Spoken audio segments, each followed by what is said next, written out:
आम्हाला लहानपणी आम्हाला आजी एक गोष्ट सांगायची म्हणजे स्टोरी सांगायची की एक राजा आपल्या प्रजेला केव्हा सुखी ठेवतो. तो जेव्हा त्याची कामं करतो, त्याचे प्रश्न सोडवतो, तेव्हा त्याला प्रजा आपल्या राजाला सुखी ठेवते. राजाने पण विचार केला पाहिजे आपली प्रजा आपल्याला का हरवते किंवा आपल्या प्रजा आपल्याबरोबर का नाही आहे, आपण कुठे चुकतो आहे.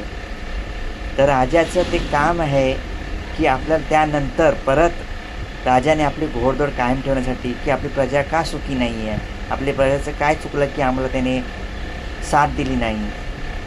मग ते प्रश्न सोडवले पाहिजेत, नाही की त्या प्रजेला आणि सतावलं पाहिजे आणि अत्याचार केला पाहिजे, असं नाही करायचं. राजाने असा विचार केला पाहिजे की आपली प्रजा सुखी राहिली पाहिजे आणि आपण कुठे चुकलो असेल तर आपल्या ती प्रजेने मदत केली पाहिजे आणि आपल्यासाठी ते रस्त्यात उतरली पाहिजे आणि आपल्या पाठी अशी खंबीर असली पाहिजे. हे राजाचं काम आहे.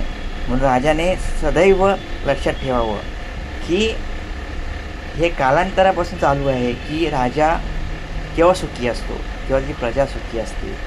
त्याला प्रजेला दुखायचं नसतं की त्याला सतवायचं नसतं की ती प्रजा सतवल्यानंतर ती आपल्या पाठीशी येईल, असं नाही करायचं. त्या प्रजेला मदत करायची, त्या प्रजेला साथ द्यायची. मग बघा प्रजा तुमच्या आपोआप पाठी येईल. म्हणून मला लहानपणी गोष्ट सांगायची की राजा केव्हा राजा बनतो, तेव्हा तो प्रजेला सुखी ठेवतो.